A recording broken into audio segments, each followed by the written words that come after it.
बेटियां संस्कारित होती तो टॉयलेट सीटों पर माँ के लोग। श्रीमन नारायण भक्तों, आप लोगों का स्वागत है आपके ही फेवरेट वीडियो में। आप लोग इस वीडियो में देखेंगे कि बेटियों के चरित्र को लेकर इस महिला ने महाराज जी से क्या सवाल किया और महाराज जी ने क्या जवाब दिया। आप लोग वीडियो में पूरा देखें। गुरुजी, आपसे हम ये पूछना चाहते हैं कि अगर हमारे पति गलत रास्ते पे चले गए हैं तो उनका साथ हमको देना चाहिए या नहीं देना चाहिए? कहाँ चले गए हैं गलत राह? आपके पति कहाँ हैं?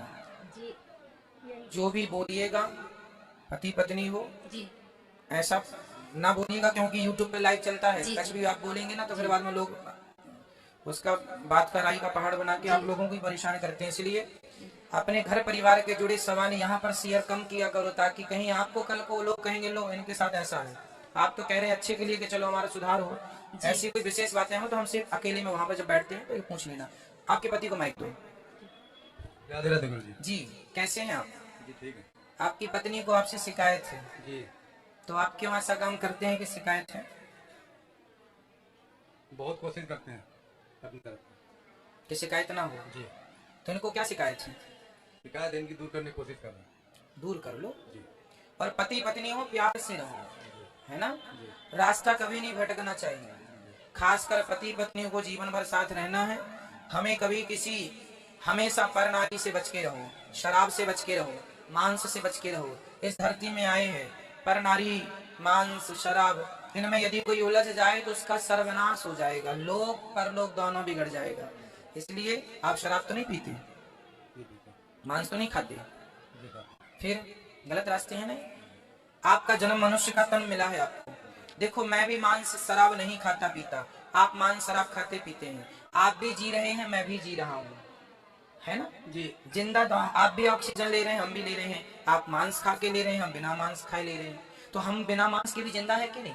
ऐसे आप भी बिना मांस के जिंदा रह सकते हैं। जी, हमने गुरु दीक्षा ली थी करीब 8-10 साल। बिल्कुल हम तो एकदम जरे बीच में भी कुछ ऐसी संगत में पड़ के हम रास्ता पकड़ते। फिर इसलिए आप हमारी संगत में पढ़ो, हमारी संगत करो और आपकी पत्नी को संतुष्ट रखो। पत्नी जीवन संगनी होती है, अच्छी बुरी जैसी है वो आपकी है। और पत्नी के साथ अच्छा व्यवहार करना चाहिए, पति के साथ भी अच्छा व्यवहार करना चाहिए और जीवन में कभी रास्ता नहीं भटकना चाहिए। गुरुजी, ससुराल वाले मायके सब लोग कहते हैं, मायके वाले तो नहीं बोलते थे, ससुराल वाले कहते हैं छोड़ दो छोड़ दो छोड़ दो। किसको? पर हम साथ नहीं छोड़ रहे। हमने कहते हैं भटके हो तुम, घर आओ वापस अपने। तो ये भटकते हैं, ये आते नहीं घर, बहुत मुश्किल में बुला पाते हैं, फिर भाग जाते हैं और समझते हैं फिर हम यहाँ लेके आए। कभी चलो वहाँ पे। बच्चे हैं आपके? 2 लड़के हैं, बड़े हुए हैं। एक है 28 साल का, एक है 25 साल के, शादी लायक है। बात कराओ।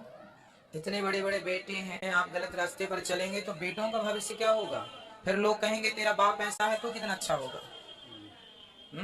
इसलिए ना बच्चों का भविष्य खराब करो, अच्छे रास्ते पर चलो। गलत को गलत ही कहा जाएगा, सत्य नहीं कहा जाएगा। भैया संभल जाओ, अभी अवसर है, बाद में फिर मौके भी नहीं मिलते संभलने के। चाह कर आपका आशीर्वाद। तो नहीं पियोगे शराब, जी जी। मांस नहीं खाओगे, और भी जो गलत रास्ते हैं वो भी छोड़ देंगे। ठीक है? खुश रहो, खुश रहो।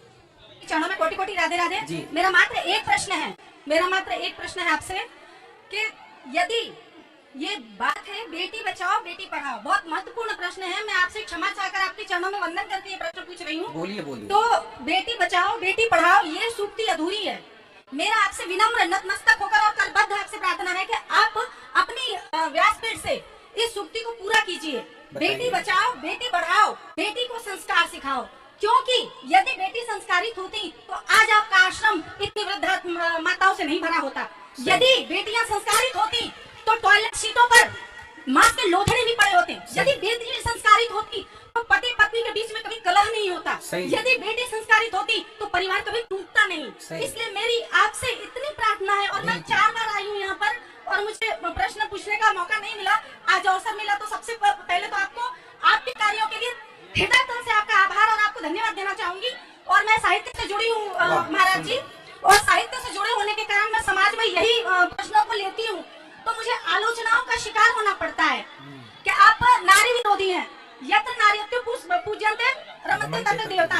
लेकिन नारी को अपनी बुद्धि विवेक से काम करना चाहिए, तब वो पूजनीय है। बिल्कुल, नारी अपने विवेक से नहीं चलेगी तो एक नारी सीता और एक नारी सूर्पणखा होती है। तो आज की नारी जो है बिल्कुल विपरीत चल रही है। सही है। और जब समय विपरीत हो जाता है उनके, तो तो वो दूसरों को दोष देती अब है। देखिए, लड़कियां जाके लव जिहाद किसी से भी प्यार कर लेती हैं, बाद में टुकड़े टुकड़े हो जाते हैं, जिम्मेदार कौन है?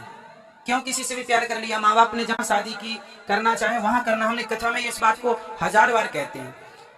प्रार्थना करने आई थी, आप व्यासपीठ से इस सूक्ति को पूरा कीजिए, क्योंकि मैंने जब ये अपने आर्टिकल में लिखा, मैंने कहा मैं साहित्य से जुड़ी हूँ, तो मुझे आलोचनाओं का शिकार होना पड़ा।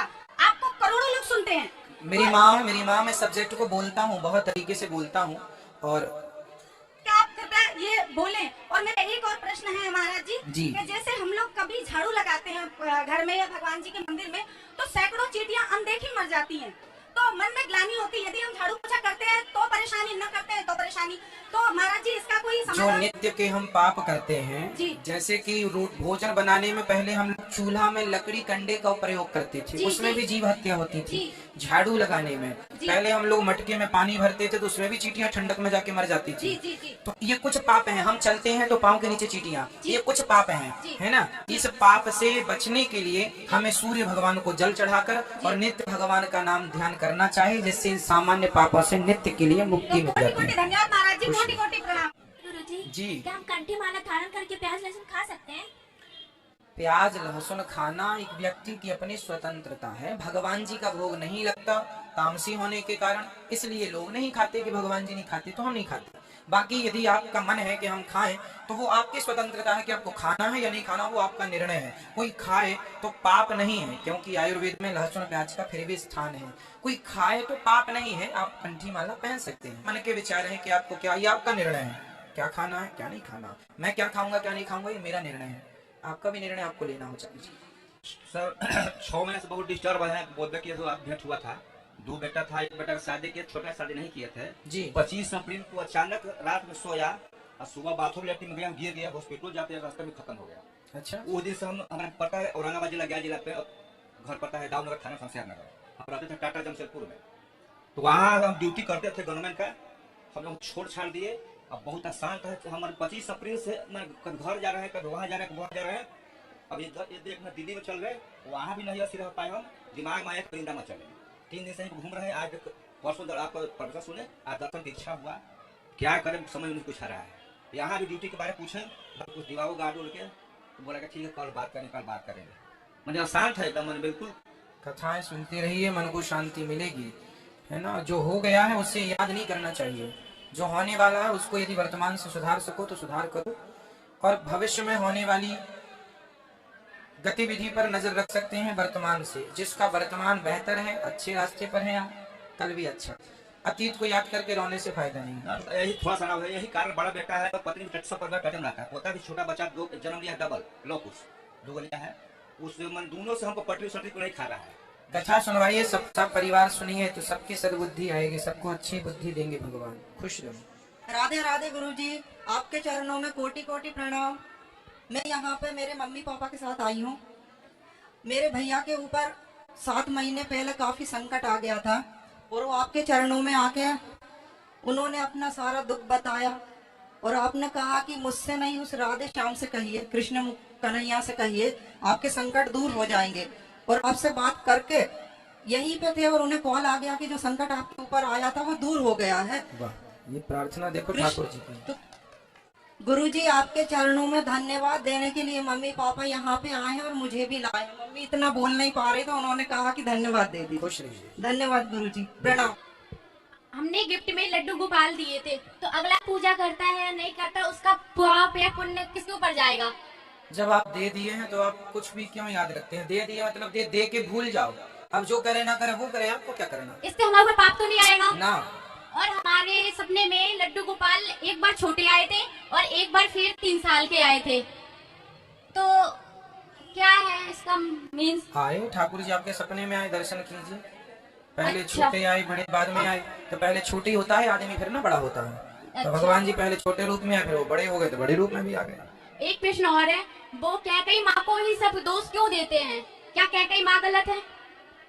गलत तो नहीं है बेटा, पर फिर भी राम जी को वनवास भेजने में उन्हीं का हाथ था। भले मंत्रा ने उनको भड़काया, तो जो राम जी को वनवास भेज दिया, दशरथ जी तड़पते रहे कि राम जी को वनवास ना भेजो, मैं मर जाऊंगा।